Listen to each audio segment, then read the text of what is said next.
Assalamualaikum warahmatullahi wabarakatuh. Halo pemirsa LP2M Spotlight. Selamat datang di podcast LP2M Spotlight, sebuah podcast resmi dari Lembaga Penelitian dan Pengabdian Masyarakat UIN Sunan Ampel, Surabaya. Bersama saya Nurul Auliana, kita akan ngobrol santai namun penuh makna, membahas berbagai pengetahuan, pengalaman, dan wawasan, juga penelitian dan pengabdian kepada masyarakat pastinya. Pemirsa LP2M Spotlight, hari ini kita akan membahas tentang salah satu program yang penting bagi mahasiswa dan masyarakat, yaitu kuliah kerja nyata atau biasa kita sebut dengan KKN. Program ini tentunya bertujuan untuk mengembangkan kemampuan mahasiswa dan menerapkan ilmu pengetahuan dan teknologi untuk memecahkan masalah yang dihadapi oleh masyarakat.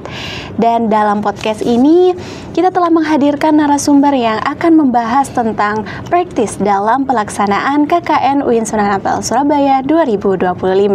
Telah hadir bersama kita Koordinator Pusat Pengabdian Masyarakat Lembaga Penelitian dan Pengabdian Masyarakat UIN Sunan Ampel Surabaya, Bapak Agus Afandi, MPhil. Ya, selamat datang di podcast LP2M Spotlight, Bapak. Terima kasih atas kesempatan yang diberikan kepada kami. Ya, kami ucapkan terima kasih telah bergabung bersama kami pada hari ini. Jadi terkait yang saya bahas di awal tadi Bapak, yaitu tentang kuliah kerja nyata UIN Sunan Ampel Surabaya 2025 ini. Jadi untuk pertama pasti yang dibutuhkan oleh mahasiswa, terutama mahasiswa semester 6 yang akan melaksanakan program ini, yaitu KKN 2025 ini akan dimulai kapan nih Bapak?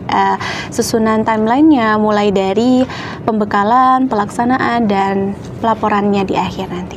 Ya, makasih. Assalamualaikum warahmatullahi wabarakatuh.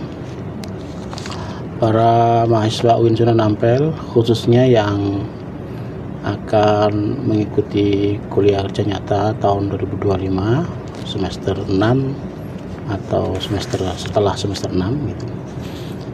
Bahwa KKN tahun 2025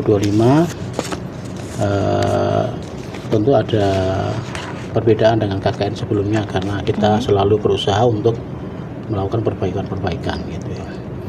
Nah, KKN tahun 2025 ini akan menempati 6 daerah untuk KKN reguler ya. Di KKN ada 2, KKN reguler dan KKN non reguler. KKN reguler itu KKN yang dilaksanakan secara reguler bersama-sama dan jumlahnya hampir 5.000 mahasiswa. Sedangkan KKN non reguler itu KKN yang diselenggarakan kerjasama atau kolaborasi dengan yang lain, yaitu KKN Nusantara. Yang kedua KKN internasional. Nah, adapun yang KKN reguler saya jelaskan dulu. Nanti akan menempati 6 wilayah atau kabupaten. Yang pertama Banyuwangi, yang kedua Bondowoso, yang ketiga Probolinggo, yang keempat Pasuruan, yang kelima Lamongan, yang keenam Ngawi. Maaf, Banyuwangi, Probolinggo, Pasuruan, Bondowoso, Lamongan, Ngawi. Jadi 6, ditambah lagi ini Surabaya di 7. Ada 7 lokasi untuk di Jawa Timur ini. Nah, masing-masing wilayah nanti akan kita bagi. Untuk wilayah yang paling timur, Banyuwangi, tidak banyak kita pilih, hanya 2 kecamatan di 12 desa gitu. Sehingga kita memudahkan proses di lapangan, hanya 6 bus nanti itu. Kemudian kalau di Bondowoso rencananya ada 16 desa, sedangkan yang di Probolinggo ada 40 desa, Pasuruan 40 desa, Ngawi 30 desa, Lamongan 30 desa, Surabaya insya Allah 20 kelurahan gitu. Dari sini kita akan menjangkau sekitar hampir 200 desa di Jawa Timur ini. Berarti setiap daerah itu termasuk beda-bedanya Bapak, tidak sama rata. Maksudnya dari kita mendiskusikan juga dengan pihak pemerintah kabupaten tentang kapasitas yang mereka terima gitu, tidak semuanya dapat terima banyak karena juga ada KKN dari perguruan tinggi lain yang kemudian kita menentukan pilihan-pilihan yang dibagi begitu. Yang kedua, aspek transportasi yang cukup jauh sehingga berbiaya mahal gitu. Meskipun sebenarnya saya tahu Banyuwangi itu jauh sekali dan perjalanan darat itu kira-kira 6 jam atau 7 jam. Nah, wilayah ini cukup juga berat terkait dengan transportasi. Cuma persoalannya menarik bagi mahasiswa karena wilayah ini wilayah yang sangat indah. Ya, tempat wisatanya banyak. Juga demikian makanannya juga enak. Masyarakatnya juga sangat open dengan kehadiran orang lain, sehingga rata-rata teman-teman KKN di Banyuwangi itu justru lebih tertarik, sangat tertarik. Meskipun juga ada yang merasa jauhnya berat, jauh itu karena berat sehingga dia juga mendaftar tempat lain. Jadi macam-macam mahasiswa itu. Kalau di Bondowoso juga menarik karena wilayahnya wilayah dekat dengan wisata Ijen dan daerahnya daerah kaki gunung Ijen itu, dan masyarakatnya juga sangat terbuka dengan kehadiran orang lain gitu. Demikian juga yang lain, masing-masing memiliki kemenarikan sendiri-sendiri tentunya. Gitu. Untuk tanggal pelaksanaannya apakah akan sama dengan jadwal akademik yang sudah banyak disebar? Iya, sebenarnya pelaksanaan KKN itu tidak bisa lepas dari jadwal akademik yang sudah ada ya, karena kita tidak bisa nabrak dengan kegiatan lain gitu. Kecuali yang KKN Nusantara dan KKN internasional itu menyesuaikan dengan kondisi di sana. Nanti kita akan bicarakan itu. KKN reguler nanti pendaftaran itu tidak dilakukan pendaftaran karena peserta yang dari semester 6 itu sudah kita data dan otomatis sudah masuk. Karena itu pengumuman peserta nanti tanggal 16 Mei akan kita umumkan. Mahasiswa tinggal mengetahui namanya ada atau tidak di situ, di kabupaten mana, kelompok berapa. Nah, itu yang penting. Jadi mahasiswa tidak perlu daftar ke LPPM, cukup melihat pengumuman yang disampaikan LPPM nanti, dia masuk atau tidak, atau masuk di kelompok mana, dan bersama siapa. Nanti akan kita acak. Jadi tidak semua dari satu prodi, tetapi kita kolaborasikan dengan prodi yang lain gitu. Dan yang kedua, tanggal 16 Mei itu pengumuman. Nah, bagi mereka yang tanggal 16 Mei itu melihat namanya tidak ada, nah itu baru mengkonfirmasi kepada LP2M untuk namanya cantumkan. Yang kedua, untuk semester 8 ke atas yang tentu tidak masuk namanya, maka tolong yang semester 8 ke atas mendaftar mulai tanggal 19 Mei ke LP2M. Jadi pemirsa LP2M mungkin bisa dicatat dari timeline-nya tersebut, jadi teman-teman tanggal 16 dan pendaftaran untuk teman-teman yang tidak tercantum atau mahasiswa yang belum pernah kuliah KKN atau pernah KKN tapi tidak lulus, atau ada masalah apa-apa ketika KKN. Kadang-kadang ada yang ikut KKN kemudian belum selesai sudah pulang, juga ada karena sakit dan sebagainya. Nah, harus daftar supaya namanya masuk di tanggal 19 itu. Di tanggal 19 Mei. Ya. Kemudian tanggal 2 Juni nanti akan saya umumkan informasi tentang DPL-nya siapa. Karena kita akan rekrutmen DPL. Nah, kemudian pembukaan KKN akan dilaksanakan tanggal 10 Juni. Pembukaan KKN-nya 10 Juni hari Selasa. Nah, setelah pembukaan besoknya 11 sampai tanggal 13 pembekalan yang dilakukan oleh masing-masing DPL di kampus secara offline.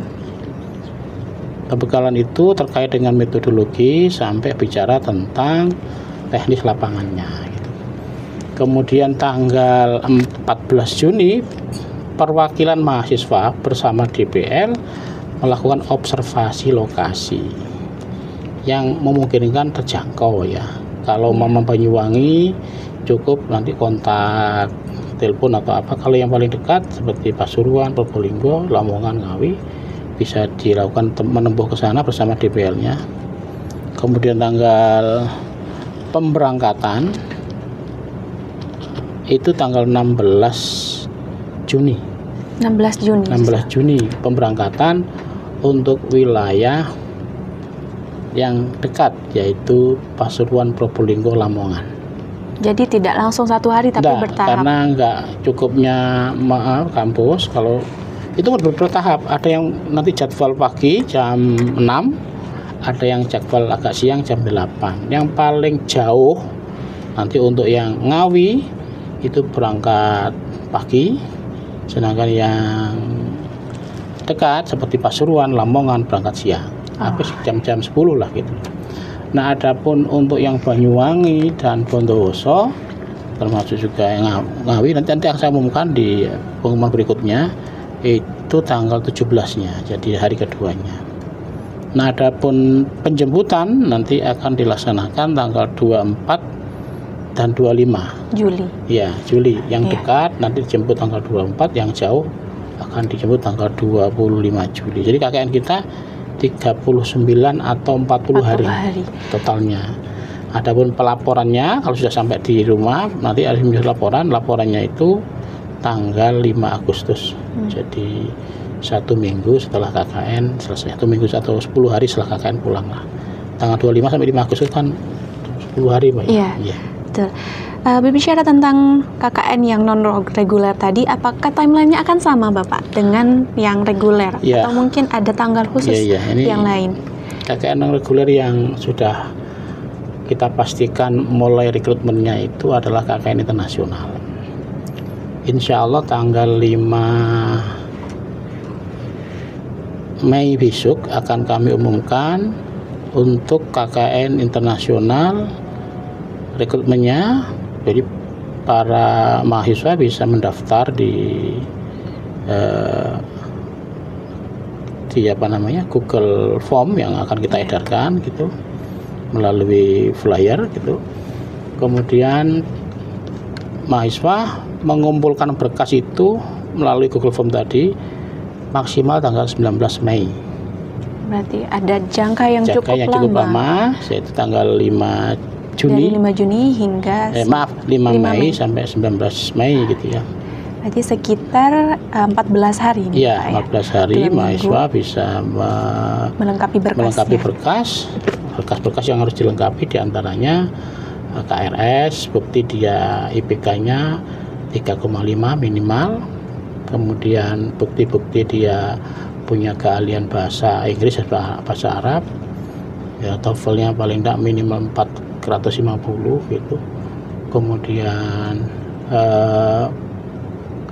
prestasi-prestasi yang dia punya, diantaranya prestasi kemampuan keahlian agama, karena di sana itu nanti juga dia mengajar agama. Contoh umpama yang di Korea harus menjadi imam masjid dan seterusnya. Di Arab Saudi harus bisa bahasa Arab tentunya gitu. Kemudian kalau dia di Malaysia juga begitu. Nah, kemudian akan menjadi aneh ya Bapak kalau misalnya di Arab malah bahasa Inggris. Aneh juga Mbak, karena nanti itu kan di sekolah Indonesia di Jeddah. Ternyata di sana juga mengajar bahasa Inggris kadang-kadang. Oh iya, betul sekali. Jadi mau bahasa Inggris sama bahasa Arab harus balance gitu. Jadi begini, persyaratan ini kan harus ada 2 bahasa dan bahasa Inggris. Karena mengapa? Karena di sana dibutuhkan.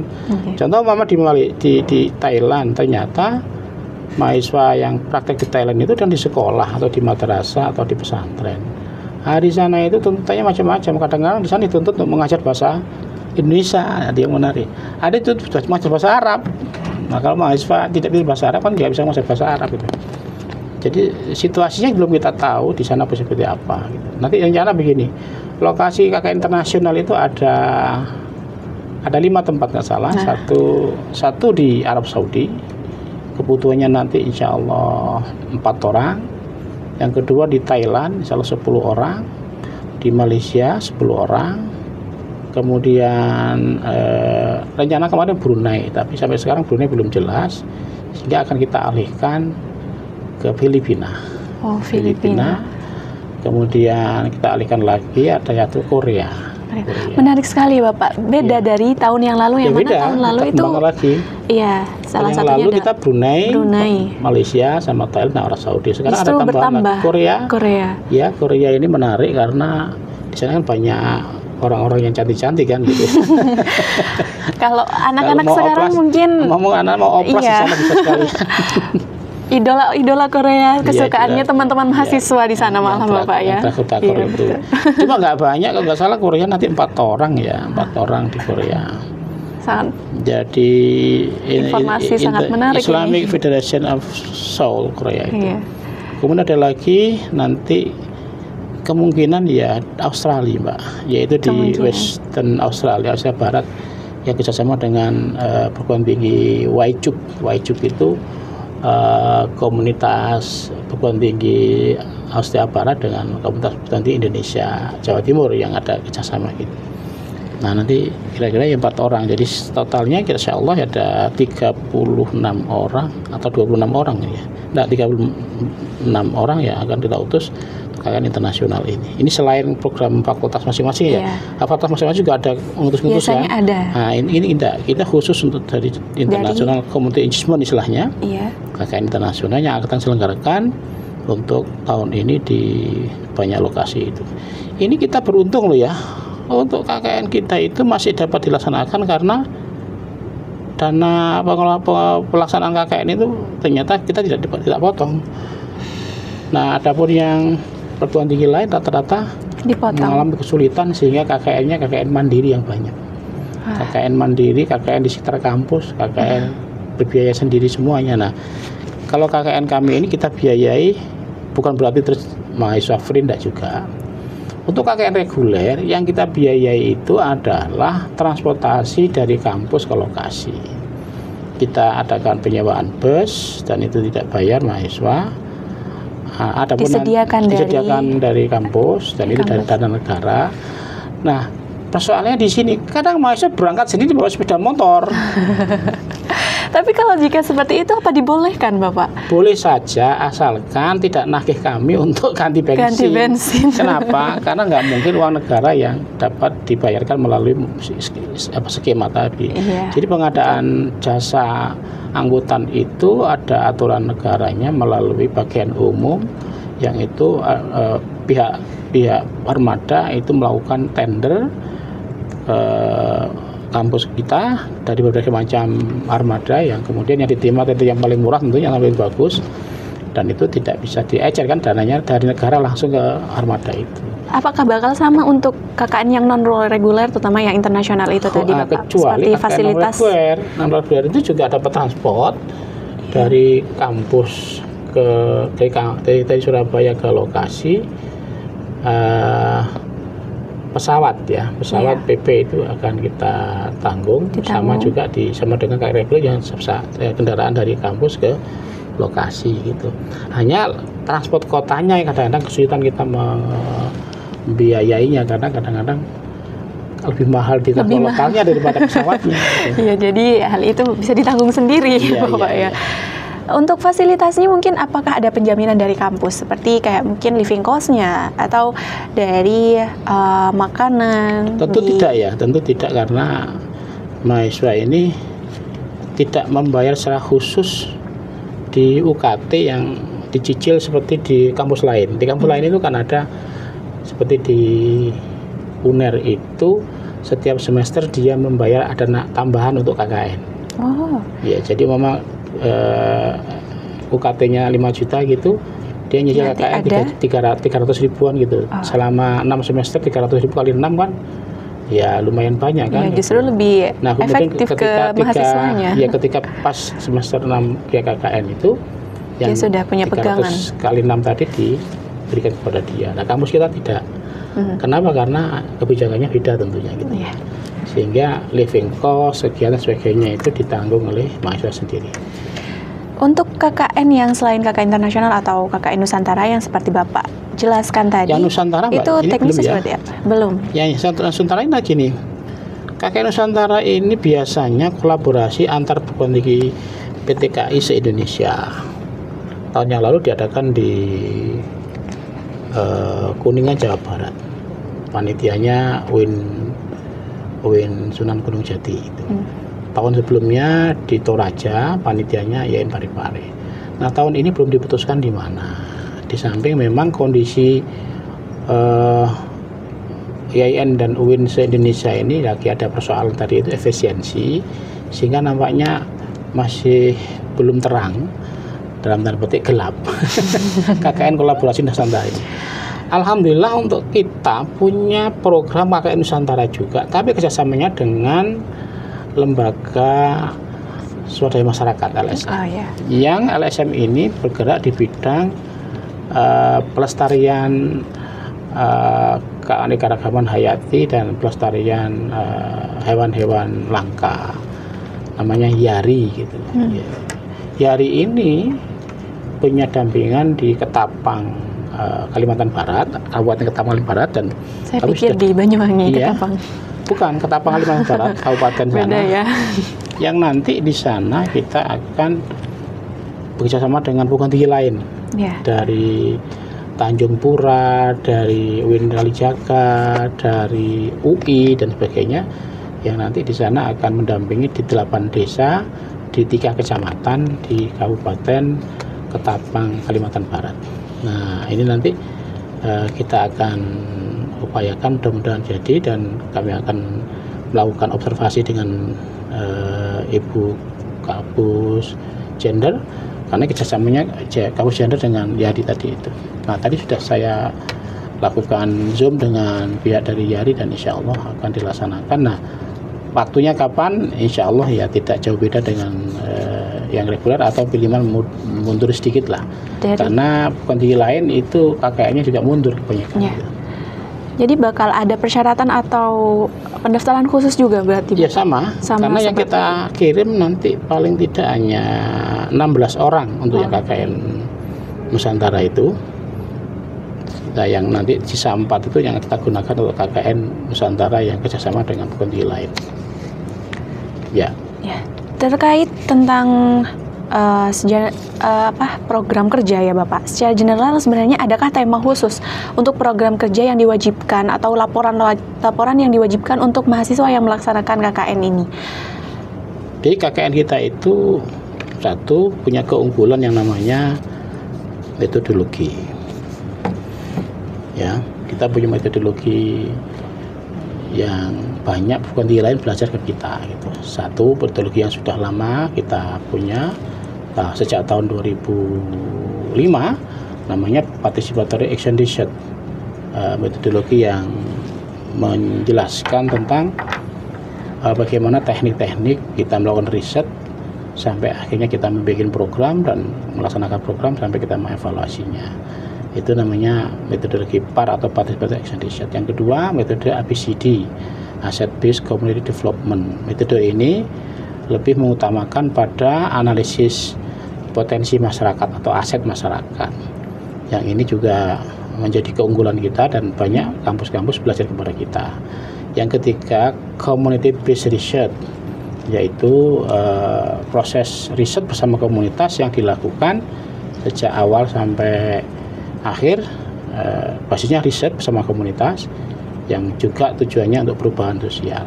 Yang ketiga, service learning, yaitu praktik mata kuliah kampus yang dibawa ke masyarakat, sehingga apa yang dilakukan dari hasil pemahaman di kampus ini bisa diterapkan di masyarakat. Sesuai dengan tujuan KKN itu sendiri ya Pak. 4 aspek ini yang banyak nanti dipakai PAR sama ABCD yang banyak. Metode ini digunakan untuk tema yang disepakati antara kita dengan pihak desa. Sudah ada 7 tema yang kemarin kita komunikasikan, yaitu yang pertama tema Desa Ramah Perempuan dan Peduli Anak di RPPA. Jadi tema ini tema yang cukup menarik karena bagaimana mahasiswa berkolaborasi dengan masyarakat untuk menganalisis masalah maupun menganalisis potensi yang ada di masyarakat terkait dengan bagaimana menciptakan desa itu ramah perempuan dan peduli anak. Ada 10 kriteria tentang desa ramah perempuan dan peduli anak ini. Termasuk di Surabaya nanti ada tema yang paling utama namanya KAS RPA, Kampung Arek Surabaya, Ramah Perempuan dan Peduli Anak. Gitu. Itu yang masuk ke KKN reguler apa non reguler? Masuk di reguler. Ya. Kemudian tema yang kedua, penanganan stunting. Jadi tema stunting masih ada di beberapa tempat karena juga masih tinggi itu. Kemudian yang ketiga, tema tentang penanganan kemiskinan ekstrim. Nah, ini juga problem yang dialami oleh pemerintah yang terkait dengan dinas sosial yang selama ini mereka mengajak kita kerjasama terkait dengan tema penanganan kemiskinan ekstrim. Yang keempat, tema tentang mitigasi bencana. Ini juga penting, bagaimana masyarakat disiapkan punya kemampuan dalam rangka siaga bencana. Yang kelima, tema tentang desa wisata. Nah, potensi-potensi desa yang punya peluang untuk dikembangkan wisatanya juga menggunakan tema desa wisata. Kemudian yang keenam, tema BUMDes. Jadi pendampingan BUMDes, karena di masing-masing desa ada usaha-usaha desa yang dikembangkan sebagai sebuah kekuatan untuk mengembangkan ekonomi masyarakat melalui BUMDes. Dan yang ketujuh, tema kesehatan lingkungan, persoalan sampah, persoalan lahan kritis, persoalan banyaknya masyarakat yang kena diare, masyarakat yang kena DBD, tentang kesehatan pastinya, Pak. Tentang kesehatan lingkungan. Nah, kesehatan lingkungan bukan berarti orang yang harus sehat, enggak, tapi terkait dengan bagaimana partisipasi kita membangun masyarakat untuk sehat lingkungan, gitu, sehat dalam untuk perilaku. Sadar dalam perilaku kesehatan. Dan setelah saya komunikasi dengan beberapa desa, banyak program-program titipan. Seperti Banyuwangi itu, program titipannya itu tentang Banyuwangi hijau. Nah, itu juga arahnya ke lingkungan.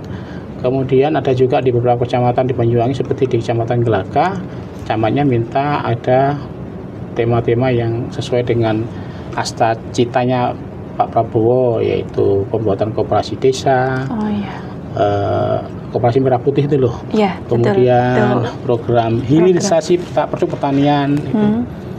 Kemudian tentang ketangguhan pertanian atau masalah pangan itu juga ada tema yang dimintakan itu. Dan masih banyak tema-tema lagi seperti pendampingan UMKM dan seterusnya, itu juga menjadi tema yang tambahan. Jadi bahkan dari beberapa daerah tersebut bahkan request ya Bapak, ada kayak program titipan untuk anak KKN itu tersendiri. Nah, bagi kita tidak ada kesulitan karena mahasiswa ketika tema sudah disebutkan itu, maka mahasiswa sudah sejak awal kita beritahu bahwa desa Anda temanya A, maka sejak awal mahasiswa sudah mempersiapkan program-program itu. Bagaimana langkah-langkahnya nanti DPL-nya akan mengarahkan sejak awal gitu. Karena dengan metodologi langkah awal nanti umpama kita pemetaan. Nah, pemetaan kalau temanya stunting, sejak awal sudah temanya masalah gizi masyarakat, gizi anak gitu. Jadi tidak usah kemana-mana gitu. Kalau temanya tentang mitigasi bencana, ya sejak awal pemetaannya sudah menganalisis tentang masalah bencana atau potensi bencana. Kalau problemnya UMKM sejak awal juga mendeteksi bagaimana potensi UMKM di tempat tersebut. Ya, jadi sejak awal mahasiswa sudah punya gambaran yang akan dilakukan pendekatan risetnya itu apa, terus programnya rencananya apa, itu sudah dapat dideteksi sejak awal dengan tema itu. Baik, di sini saya sepertinya melihat sebuah karya ini Bapak. Ya, apakah ini bersangkutan dengan tema tersebut? Iya betul. Jadi contoh ini, ini transformasi ekonomi desa. Ini tema tentang UMKM. Nah, dari ini mahasiswa di yang Pasuruan, di Pasuruan. Ini karya mahasiswa yang sudah di ISBN kan, gitu. Nah, kemudian ada tema desa wisata, ini desa sejuta harapan. Ini juga dari menarik. Ini yang kemarin di Lumajang. Lumajang. Kemudian ini kesehatan lingkungan, ada peningkatan kualitas hidup bersih dan sehat. Ini yang ada di daerah Probolinggo.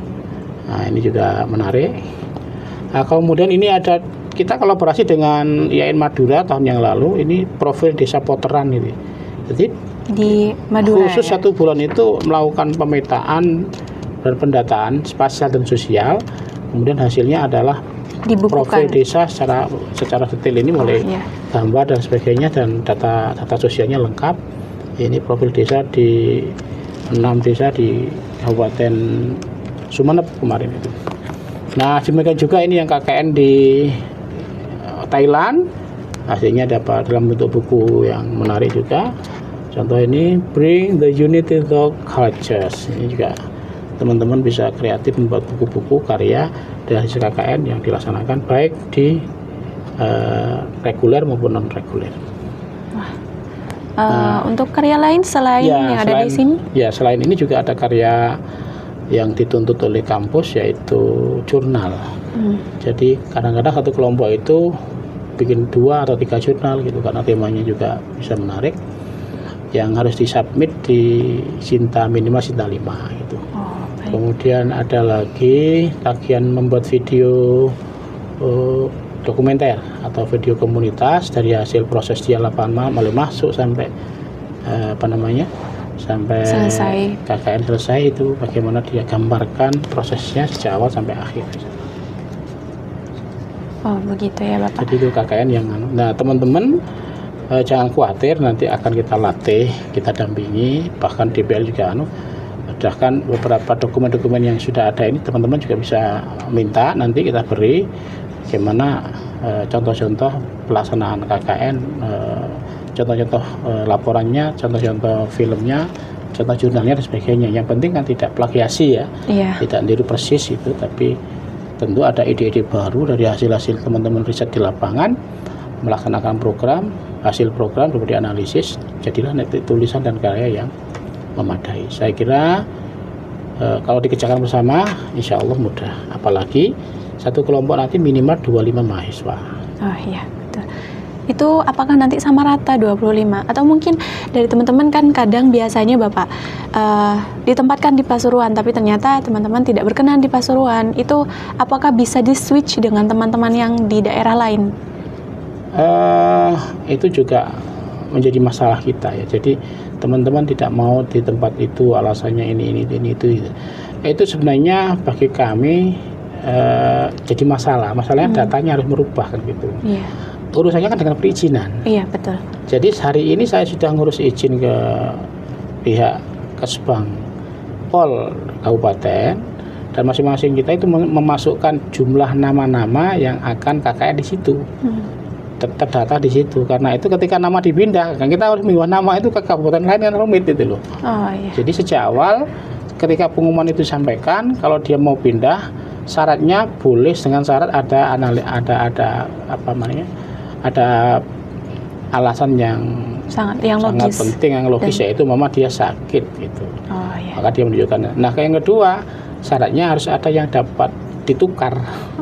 Jadi harus mencari sendiri siapa yang mau ditukar. Contoh mama dia ini maunya KKN di Surabaya, sedangkan dia ditempatkan di Banyuwangi, boleh asalkan anak Surabaya itu mau pindah ke Banyuwangi gitu.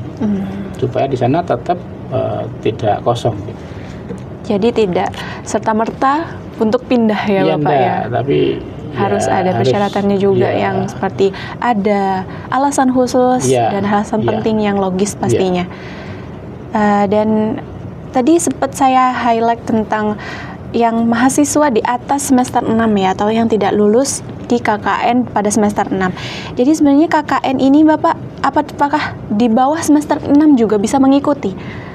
Tidak bisa, karena KKN itu ada minimal SKS yang telah didapatkan. Jadi sebenarnya dulu ada persyaratan minimal 100 SKS. Tetapi sekarang yang penting dia sampai semester 6 gitu. Kalau semester 2 KKN kan ya lucu, belum dapat. Mungkin semester 4 ada yang tertarik buat ikut yang internasional, mungkin Bapak. Belum. Nah, kecuali nanti ada pengumuman lanjut barangkali tahun yang lalu ketika KKN sudah berlangsung, kita baru merekrut peserta untuk KKN internasional, akhirnya yang daftar semester 4. Oh, bukan semester 6 justru. Semester 6 karena sudah kadung jalan gitu. Kalau ini insya Allah enggak, dan mudah-mudahan terpenuhi kuotanya karena jumlahnya juga agak besar, jika 36. Belum lagi nanti KKN Nusantara yang jumlahnya ada paling enggak 16 sampai 20. Nah, itu kan terbatas juga ya Bapak ya. Jadi mahasiswa yang ingin punya prestasi dan pengalaman baru di tingkat nasional atau internasional, silahkan daftar. Nanti hanya memang teman-teman juga harus berbiaya terkait dengan kebutuhan. Jadi contoh mama KKN di Perth di Australia Barat, betul memang kita beri biaya pulang perginya, dan di sana mahal, biayanya mungkin sampai 15 juta pulang pergi ya. Cuman di sananya itu biayanya mahal. Lebih mahal lagi justru ya. Mahal itu. Selama minimal 2 minggu ya di sana. Kalau kita tidak mampu cari tempat yang kita kan harus nyewa tempat. Nyewa di sana itu per hari berapa dolar. Hotel apalagi hotel paling rendah itu kursnya sekarang ya, hotel Bapak, paling rendah itu $100 paling rendah. Paling rendahnya itu $100 justru. Hotel lah itu. Iya. Sehari. Belum lagi kalau lebih 1 sampai 1 bulan itu berapa ya Bapak? Kalau 10.000 berapa? Itu kan ya berapa 1 juta kan itu. Iya, betul sekali. Ya, itu. Nah, kapan hari saya ke Australia itu dapat pinjaman rumah kosong begitu, sehingga kita nyewa itu tadi selama seminggu kita bayar $100. Wow. Lumayan jadi ya. Itu belum uang lain-lain seperti uang hidup ya. Iya, kalau untuk makan dan sebagainya ya sendiri. Kita sendiri, dan kita beli beras di sana, masak sendiri, dan itu jauh lebih ngirit daripada beli tentu, karena semuanya kan lebih mahal di sana. Iya, betul. Dan tapi bagi mahasiswa yang punya duit nggak masalah sih gitu. Kalau duitnya lancar, apapun lancar itu ya Bapak ya. Tapi kalau tidak punya kemampuan bahasa Inggris, berdoa duitnya agak, tapi dites ya nggak coba bahasa Inggris, nanti kalau di perjalanan di sana nggak bisa bahasa Inggris, kesasar tambah repot. tambah repot. Jadi persyaratannya harus bisa bahasa asing ya Bapak. Betul. Persyaratan utamanya. Kalau nanti di Australia harus bahasa Inggris, kalau di Arab Saudi bahasa Arab. Iya. Ya. Dan ini Bapak, terkait penilaian itu tadi. Biasanya kan kita penilaian itu langsung dari dosen yang mana diinput langsung di Sinau. Terkait untuk KKN ini sendiri kan merupakan program khusus nih Bapak. Ya. Apakah nanti yang input itu dari mahasiswanya sendiri ketika diberikan nilai oleh DPL-nya atau dari LP2M yang akan input nilainya? Begini langkahnya ya. Di mahasiswa KKN ini dia belum program KKN. Iya. Maksudnya belum mengisi di Sinau. Karena berangkatnya tanggal 16 Juni itu sebenarnya belum masuk semester 7. Selanjutnya ya, semester 7. Nah, dia ngisinya KRS itu setelah nanti dibukanya pembayaran SPP pada bulan Juli. Pada bulan Juli gitu nanti. Nah, atau ya Juli Agustus ya. Biasanya kan kuliahnya dimulai dari akhir Agustus kan kuliah mulai. Nah, biasanya pertengahan atau akhir. Ya, pertengahan Agustus mulai kuliah. Nah, kita memberitahu mahasiswa agar dia mengisi KRS dulu.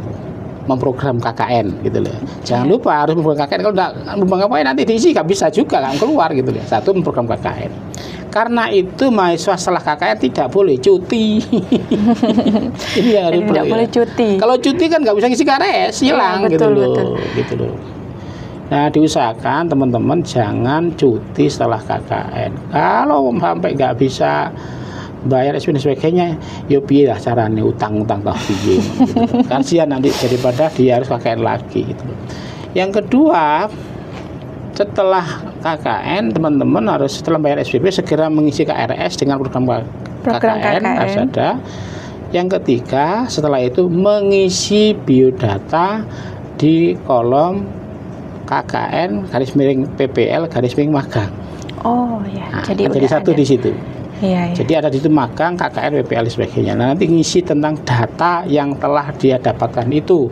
KKN di mana, kelompok berapa, judul laporannya apa, judul jurnalnya apa, dosen DPL-nya siapa, kemudian KKN-nya masih dalam proses penyelesaian laporan atau sudah selesai, itu semua ada kolom-kolomnya. Dan kemudian setelah itu diklik, nah jangan sampai salah tahun ajarannya. Tentu kita harus masuk di tahun ajaran 2025 2026 semester 7 atau semester gasal. Iya. semester gasal ya, jangan lupa. Kadang mahasiswa masih nulisnya 2005, 2006 semester genap, ya salah. Jadi detail semua ini yang nggak boleh hilang, karena kalau keliru ini sudah nggak muncul lagi gitu loh. Jadi banyak yang salah di situ. Kemudian juga nama DBL-nya jangan salah. Di situ ada DBL siapa yang Nah, setelah ngisi benar nanti akan muncul di sinaunya DBL masing-masing.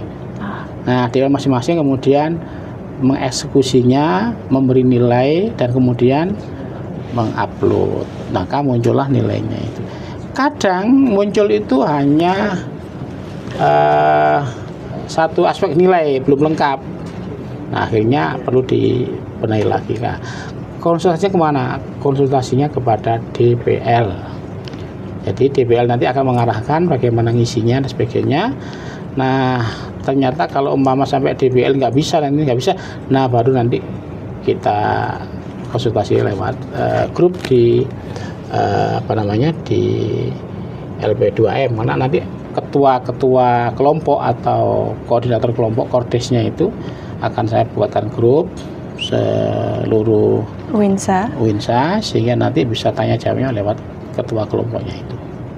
Oh, iya. Jadi kalau dibandingkan dari tahun yang lalu banyak sekali perbedaan, terutama dari timeline atau waktu ya Bapak. Sepertinya lebih maju tahun ini daripada tahun sebenarnya sebelumnya. Sama, tidak maju. Sama, kan sama dulu saja. juga Juni. 2 tahun yang lalu baru Juli. Nah, kita sudah mulai Juni tahun yang lalu. Nggak sama. Dan memang lebih maju daripada kontingen lain gitu loh. Kampus-kampus lain itu mulai Juli Agustus KKN-nya itu bahkan masuk Agustus karena untuk Agustusan. Nah, kita malah menghindari Agustus supaya mahasiswa itu isinya tidak Agustusan. Karena isi laporannya tidak Agustusan. Iya, jadi ternyata gini. Kelemahan Agustusan itu adalah mahasiswa tidak konsen pada temanya. Akhirnya bikin Agustusan, lomba-lomba itu gitu loh. Justru fokus sama acara Agustusannya. Betul, gerak jalan, kemudian lomba naik pohon pinang, makan kerupuk. Jadi lomba-lomba itu tidak linear jadinya, Pak ya. Hanya memang sebenarnya boleh kalau itu linear dengan temanya. Contoh Mama, Desa Ramah Perempuan dan Peduli Anak. Untuk menciptakan anak itu mendapatkan perhatian orang tua melalui lomba-lomba itu boleh. Jadi nyambung gitu loh. Syaratnya memang temanya nyambung. Contoh Mama lomba bersih lingkungan dalam rangka Agustusan, tapi temanya lingkungan sehat boleh gitu loh. Nyambung kan. Contoh lagi tema UMKM. Nah, dalam rangka Agustusan masyarakat diadakan acara bazar UMKM hasil dampingannya mahasiswa, kan juga boleh gitu loh. Banyak hal yang bisa kita sampaikan. Yang penting dalam arti Agustusan tidak murni, dalam arti Agustusnya nggak nyambung dengan tema, sambungan dengan tema bisa.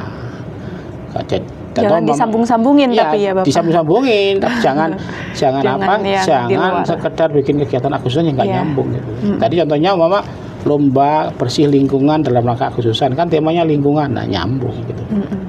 Betul. Dan ada beberapa problematika yang mungkin saya sedikit dengar dari kakak-kakak mahasiswa yang semester kemarin itu Bapak, terkait penilaian nilai KKN yang bahkan tidak keluar atau bermasalah di Sinau. Bagaimana sih dari LP2M sendiri menyikapi problematika ini? Tetap akan kita selesaikan. Kalau mahasiswa itu yang penting begini, jangan sampai keteledor, sampai masuk semester genap. Sama saat dia masih semester 7, dia bisa tetap mengurus nilai itu sampai kehubungi kepada LP2M. Di sana ada hotline-nya tentunya, nanti kalau sulit akan kita cek yang salah yang siapa. Biasanya teman-teman itu satu, nginputnya salah. Yang kedua, kadang-kadang sudah diinput tapi tidak di-save. Oh, justru malah terhapus bahkan ya oleh sistemnya. Iya loh. Ini gimana Pak? Sudah saya isi Pak. Yang isi toh nggak di-save ya, nggak muncul berdoa. Iya. Itu tadi kasusnya, banyak yang tidak nginput dengan save, banyak yang ngisi tahun ajarannya salah, harusnya tahun ajaran semester gasal 2025-2026, 2025-2026, tapi nyatanya dia isi 2025-2024 atau sebaliknya 2025 genap, jadi nggak pasnya itu nggak muncul gitu loh. itu harus detail, harus rinci. Ya, sudah saya beri petunjuk DPL itu cara ngisinya. Nah, kemudian kadang-kadang juga kita juga mohon maaf ada DPL yang orangnya senior, kadang dengan teknologi itu tidak begitu familiar. Kadang-kadang sehingga nilainya juga kurang muncul. Jadi tetap kita usahakan untuk diselesaikan semasa tidak masih masuk semester. Kadang-kadang ada yang sudah semester 8 itu semester 13 ya baru, Pak saya minta nilai KKN, saya udah KKN tahun ini. Gimana? Lalu bagaimana yang seperti itu Bapak? Apakah harus mengikuti KKN lagi di tahun tersebut atau memang ada konsekuensi lain? Dia harus membuktikan bahwa dia pernah KKN. Oh iya. Kalau dia bisa membuktikan pernah KKN, punya data dan sebagainya, kemudian konfirmasi kepada dosen pembimbingnya, dia mengajukan itu kepada Warek 1, kemudian Warek 1 turun ke kita, akan kita eksekusi. Yang penting pernah KKN dan ada buktinya. Nah, beberapa orang kadang-kadang tidak KKN, ngakunya KKN. Nah, ini yang repot gitu loh. Ya, ini yang nggak mungkin kita akan selesaikan. Ya, mudah-mudahan lah teman-teman bisa waspada dan tetap konsisten di dalam proses KKN ini sejak awal, sehingga tidak ada yang teledor, dan insya Allah saya harapkan berjalan lancar. Dan saya ingin ingatkan yang ini Pak. Yang pertama, nanti kita akan memberikan asuransi. Mahasiswa, setiap mahasiswa yang ikut KKN akan diberi asuransi. Hanya meskipun ada asuransi, tetap jangan terus kemudian aneh-aneh. Mohon maaf, saya informasikan tahun yang lalu itu ada yang meninggal dunia, 1 orang karena lalai dia melakukan wisata ke tempat yang itu sebenarnya rawan kecelakaan di pantai yang sangat ombaknya rawan. tinggi. Ya ada 4 mahasiswa yang terkena ombak dan akhirnya kena meninggal dunia. Ya, yang 1 meninggal dunia, yang 3 itu hampir. Alhamdulillah selamat. Dan semoga tidak terjadi lagi di tahun ini. Karena ya, Pak, itu teman-teman, menurut saya kalau Anda wisata silahkan cari yang paling aman lah, ya, cari yang paling aman. Yang kedua, berkendaraan juga penting. Ada mahasiswa kami yang berkendaraan dan sebenarnya juga tidak terlalu kencang gitu loh. Cuman kecelakaannya itu nabrak orang. Orangnya patah tulang. Itu di daerah Halmahera Timur, Pak. Maluku Utara. Justru yang Nusantara ya, kepulauan. Yang Pulau Nusantara. Di Halmahera Timur dia nabrak orang waktu belanja. Kemudian bermasalah sampai urusan polisi, dia nggak punya SIM. Panjang Pak itu.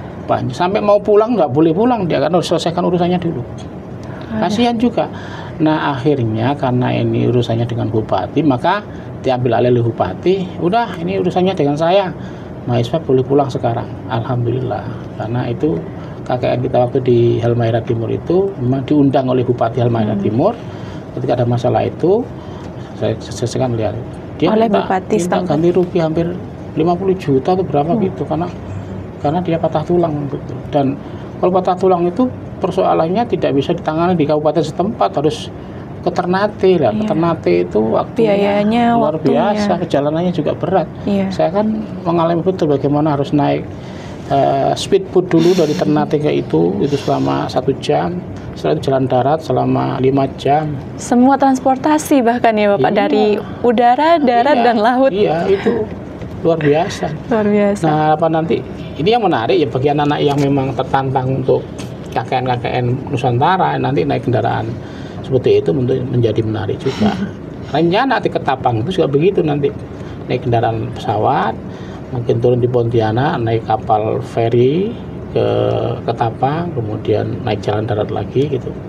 Nah, itu menarik sekali dan teman-teman juga bisa browsing kan di daerah-daerah itu seperti apa situasinya kan. Nah, itu menjadi pengalaman tersendiri gitu.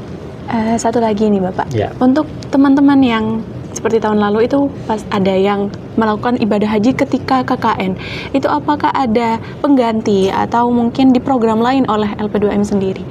Teman-teman yang sedang haji, saya minta sekarang sudah melakukan pelaporan ke LP2M gitu.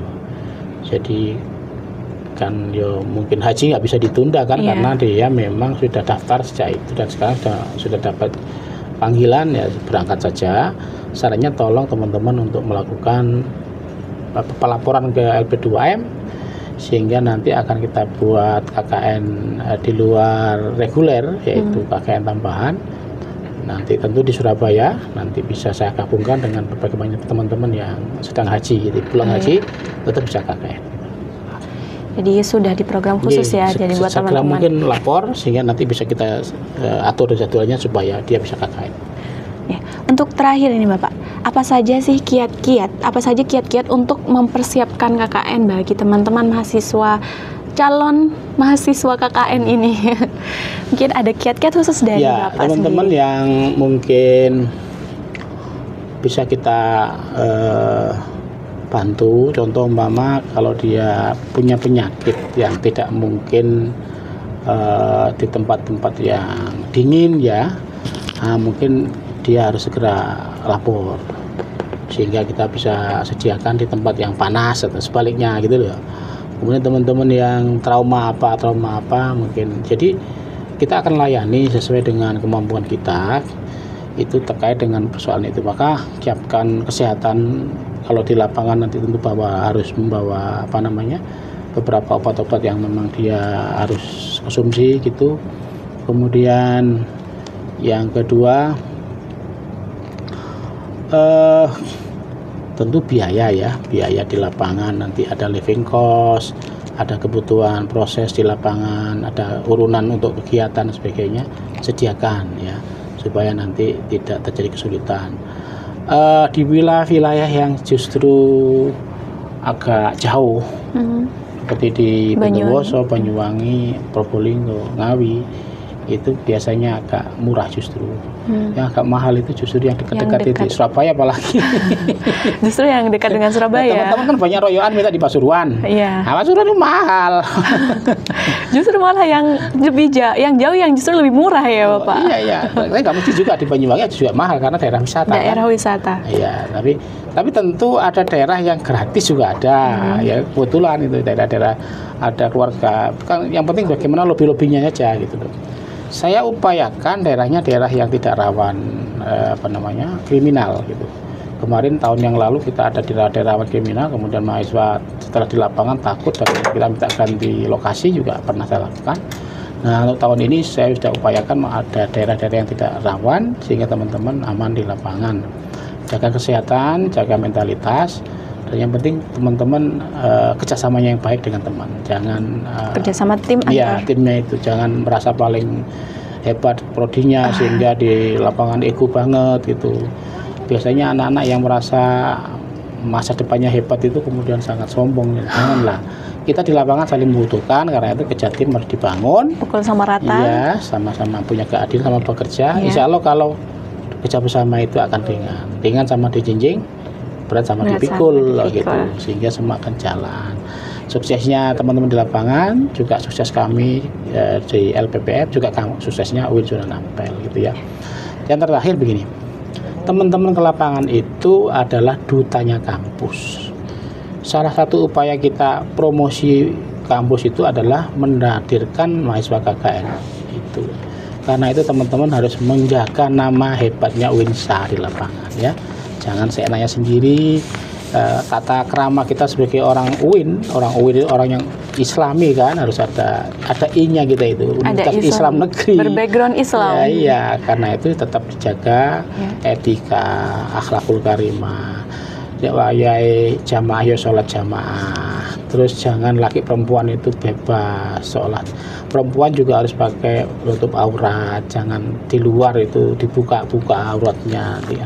Ya hati-hati, karena di tempat tempat baru, tempat lain itu kita selalu dilihat orang, anak UIN seperti apa. Nah, kalau kesan masyarakat bagus, UIN itu atau Anda ya dapat nilainya gitu loh. Karena banyak mahasiswa-mahasiswa yang dari desa itu rata-rata adalah, kok daftar ke UIN kenapa? Saya dulu ada KKN tuh, anak-anaknya pinter-pinter, bagus-bagus, saya itu banyak yang kali gitu. Akan menjadi nilai plus untuk universitas sendiri. Karena itu kita memang berharap teman-teman menjadi dutanya kampus. Karena dari duta kampus maka tampilkanlah yang terbaik, apalagi yang kolaborasi ya dengan perguruan tinggi lain. Nah, itu nanti teman-teman juga harus menunjukkan bagaimana prestasi-prestasi yang di bawahnya sehingga menjadi orang-orang yang bermanfaat untuk masyarakat. Insya Allah niat baik itu akan diiringi dengan pertolongan Allah sehingga proses kita lancar di lapangan dan selamat gitu. Dan tentu prestasinya akan baik sekali. Pada intinya menjaga nama universitas, menjaga nama diri sendiri juga. Betul. Mungkin kita sudah sampai pada penghujung acara ini Bapak. Itu, terima kasih. Ya, terima kasih. Kami mengucapkan terima kasih atas kesediaan Bapak untuk hadir di podcast LP2M Spotlight kali ini, yang mana tentunya banyak sekali tips juga, banyak sekali peringatan-peringatan dari Bapak dan informasi yang tentunya dibutuhkan oleh teman-teman calon mahasiswa KKN 2025. Jadi pemirsa LP2M, nantikan episode-episode menarik selanjutnya karena akan selalu ada hal baru, ilmu dan inspirasi baru yang bisa kita gali bersama. Jadi saya Auliana pamit undur diri. Tetap semangat dan tetap menginspirasi. Wassalamualaikum warahmatullahi wabarakatuh.